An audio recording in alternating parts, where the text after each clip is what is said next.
ሰራዊት ኢትዮጵያ ስትራቴጂካዊ ዝተባሃለው ውሳነ ከም ዘሕለፈ ተሰሚዑ ገዱ ንማዕተቡክ ምስክር እንተዘይኪሉ ኣነለኹ ክብል ዶክተር አብርሃም በላይ ተሰሚዑሎ ኣብ መንጎ ተጋሩ ተፈጢሩ ዘሎ ቅርሕንቲ ንምፍታሕ በኣቦታት ሃይማኖት ተጀመረ ዕርቂ ከም ዝድግፎ ሳወት ገሊጡ ርእሰ ምምሕዳር ክልል ዓፋር ኣወል ኣርባ ናብ ወፃኢ ኸይዱ ከይሕከም ከም ዝተኸልከለ ሓደ ሓበሬታ ኣመልኪቱሎ እዚኦምን ካልኦት ሓደሽቲ ምዕባለታትን ሒዝና ኣለና ሰላም ከመይ ትህልው ዝኸበርኩም ተኸታተልትና እዚ መቃልሕ ቲቪ እዩ ኣብ ዝተፈላለዩ ኩርናዓት ዓለም ኮይንኩም ዜናታትና ትከታተሉ ዘለኹም ክቡራት ተኸታተልትና ነዚ ሰዓት ዝበልናዮም ሓደሽቲ ምዕባለታትን እዋናዊ ዜናታትን ኢና ብቐንዲ ነጥብታት ጀሚርናዮ ዘለና ናብ ዝርዝሮም ክነስግረኩም ክሳብ መወዳእታ ተኸታተሉና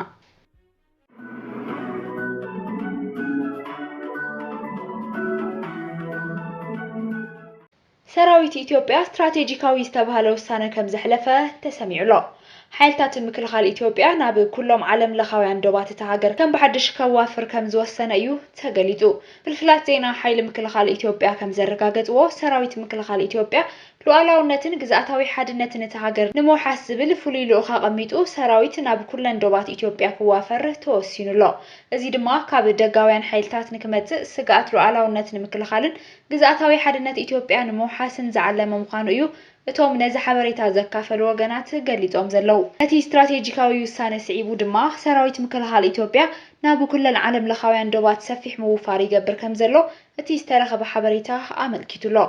እዚ ሰፊሕን ዓብይን ዝተባሃለ ምውፋር ሓይልታት ኢትዮጵያ ድማ ትግራይ ሓዊሱ ምስ ኩለን ጎረባብቲ ሃገራት ዘዳብብ ዓለም ለኻውያን ዶባት ዘለዎን ክልላት ዘጠቃለለ ከም ዝኾነ እዩ ዘመልክት ኣብ ውሽጢ ክልላት ዘለው ዕጥቃዊ ግጭታት ብናይተን ክልላት መንግስታት ሓይልታት ጸጥታ መፍትሒ ክረክብ ምግባር ዝብል መደብ ወሪዱ ሰራዊት ምክልኻል ኢትዮጵያ ናብ ቀንዲ ተልእኾኡ ዝኾነ ምውሓስ ሉዓላውነትን ግዝኣታዊ ሓድነትን ክምለስ ተወሲኑ ናብ ተግባራዊ ምንቅስቓስ ከም ዝተኣተወ እዩ እቶም ፍልፍላት ዜና ጸብጺቦም ዘለው ብወገን ትግራይ ሰራዊት ምክልኻል ብዝተፈላለዩ ኣንፈታት ንክኣቱ ሰፊሕ ምንቅስቓስ ይገብር ከም ዘሎ ሓበሬታታት ዝወፁ ዘለው ኮይኖም ሕወሓት መንግስቲ ኢትዮጵያ ዳግም ንክወረና ዝገብሮ ዘሎ ሰፊሕ ምጥንኻር ሓይሊ ምዃኑ እዩ ትማሊ ኣብ ዘውፅኦ መግለፂ ጠሪዑ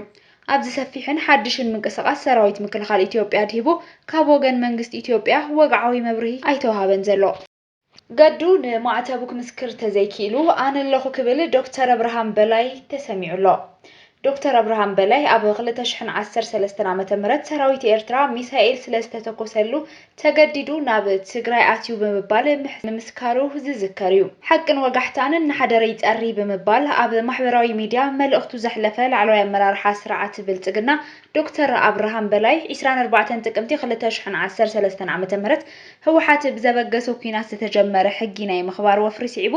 ሰራዊት ኤርትራ ኣብቲ እዋን ካብ ዝተቆጻጸሮም ከባቢታት ትግራይ ለቂቁ ንክወጽእ ሰላማዊ ዲፕሎማሲያዊ ዝርብ ዝተጀመረ ገና ብጉሓት እዩ ክብል ጽሒፉሎ እቶም በዓል ማዕተብ ዋላ እኳ እንተዘይተናገሩ ኣብ ልዕሊ ሓቂ ዋላ እኳ ትብተኸኒ እንተበሉ ታሪክ ንዝጋለሆ ሓቂ ንምሕባእ ርካሽ ፖለቲካዊ ከስቢ ንምርካብ ምፍታን መኽሰሪ ናይ ኣደባባይ ሓቂ እዩ ብምባል ስሙ ከይጠርሐ ንገዱ አንዳርጋቸው ንምንቃፍ ፈቲኑ እዩ ቀዳማይ ሚኒስትር አብይ አሕመድ ኣብ እዋን ወራር ትግራይ ህዝቢ ኣይተጎሳቕሉ ኣይትዝረፉ ኢለ ናብ ኣስመራ ልኡኽ ልኢኸ ካብቶም ዝተለኣኹ ድማ ገዱ አንዳርጋቸው ንማዕተቡ ክምስክር ይኽእል እዩ ምባሎም ዝዝከር እዩ ገዱ አንዳርጋቸው ብጽሑፍ ኣብ ዝሃቦ መልሲ ድማ ቀዳማይ ሚኒስትር ንዓይና በስመራ ዝለኣኹኒ ኣብ ልዕሊ ወያነ ዝኸፈትናዮ ሓበራዊ ኩናት ኣብ ሓፂር ግዜ ናብ ዓወት ብምብጽሑ እንኳዕ ሓጎሰካ ህዝብን መንግስትን ኤርትራ ንዝገበረልና ድጋፍ ንምስጋን ኣብ ልዕሊ ዝተፈጸሙ ገበናት ንዝቐርቡ ክስታት ብሓባር ምቅላስን እምበር ንህዝቢ ትግራይ ኣይትጨፍጭፉለይ ንምባል ኣይኮነን ሓስዮም እዮም ምባሎም ዝዝከር እዩ እሙን አብይ አሕመድ ዝኾነ አብርሃም በላይ አበይ ኣለኻ ዘይበልዎስ ኣብ ዘለኹ በለ ከም ዝበሃል ዋላ እቶም በዓል ማዕተብ እንተዘይመለሱ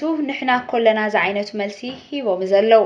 ኣብ 2013 ዓመተ ምህረት ስርዓት ብልጽግና ሰራዊት ኤርትራ ናብ ትግራይ ኣተውን እናበለ ይሕሱ ኣብ ዝነበረሉ እዋን ምስ ቀዳማይ ሚኒስትር አብይ አሕመድ ናብ ኣስመራ ካብ ዝተጓዓዙ ኣመራርሓ ብልጽግና ሓደ ዝነበሩ ዶክተር አብርሃም በላይ ሰራዊት ኤርትራ ህወሓት ናብ ኣስመራ ሮኬት ብምትኳሱ ተገዲዱ እዩ ናብ ትግራይ ኣትዩሉ ምሕሳቡ ዝዝከር እዩ እነ ብርሃኑ ጁላውን ኣብቲ ግዜ ንሱ ሰራዊት ኢትዮጵያ ዓቕሚ ንኢስዎ ድዩ ሰራዊት ኤርትራ ናብ ትግራይ ዝዕድም ክብል ተሰሚዑ ነይሩ በዓል ዛዲግ አብርሃውን ብተመሳሳሊ ሰራዊት ኤርትራ 101% ኣብ መሬት ትግራይ የለን ይብሉ ምንባሮም ዝዝከር እዩ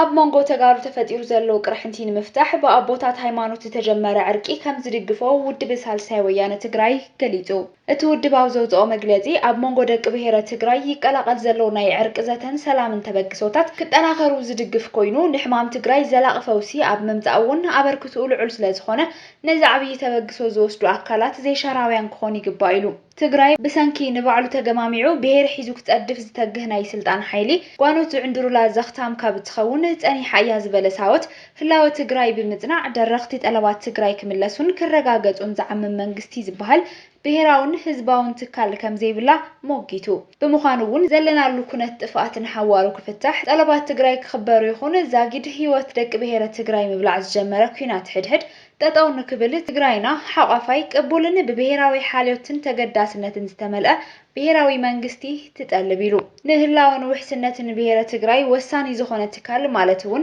ተኸላ ብሔራዊ መንግስቲ ዝገሃድ ንኩሎም ፖለቲካዊ ሓይልታት ትግራይ ዘካትት ሓቋፋይን ኣሳታፋይን ብሔራዊ ዘተ እንትግበር እዩ ብምባል ትግራይ ዘላትሉ ብርኪ ጥፍኣት ብናይ ሓደ ወገን በይናውን ቀይዲ በትኻውን መንገዲ ዝጋደድ እምበር ዝቃልል ፀገም ከም ዘየለ ብምእማን ህላውን ቀጻልነትን ብሔረ ትግራይ ድሕንነት ህዝቢ ትግራይ ኢሉ እውን መለሳ ግዝኣታዊ ሓድነት ትግራይ ዘቀድሙ ኩሎም ወገናት ኣካባቢ ብሔራዊ ዘተ ክግበር ጻቕቲ ክዕርፉ ይግባእ ክብል ተላብዩ ብዓበይቲ ዓድን ሽማግለታትን ኣቦ ገረባትን መራሕቲ ሃይማኖትን ትግራይ ንዝኾነ ሓይሊ ከይወገንኩም ኣብ መንጎ ደቂ ብሔር ብዘጋጠመ ናይ ብሔር ጎነፅ ዝዓበየ ጎይቂ ብብልሓት ሚዛናውነትን ትዕግስትን ክትፈትሕዎ ብረታዊ ጎነፅ ደቂ ብሔር ደው ብምባል ናይ ዕርቂ ዘተን ሰላምን በር ክትኸፍቱ بفلي تعويت يقرب دمايلو ودب سالسي ويانا تقراي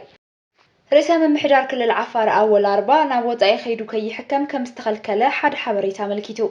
اتكل كلا بقد تتاوي تأزاد قدماي منيستر أبي أحمد استفاد زما كم زخانة زوت وحبريتاتات يأنفتو إيد أنا حيت شانا حيت كم زبها نسبة تقراي أكسجين كعات زبها جرسي حزي نوع الحكم إنها 5 ساعات أو إنها تقلد أيو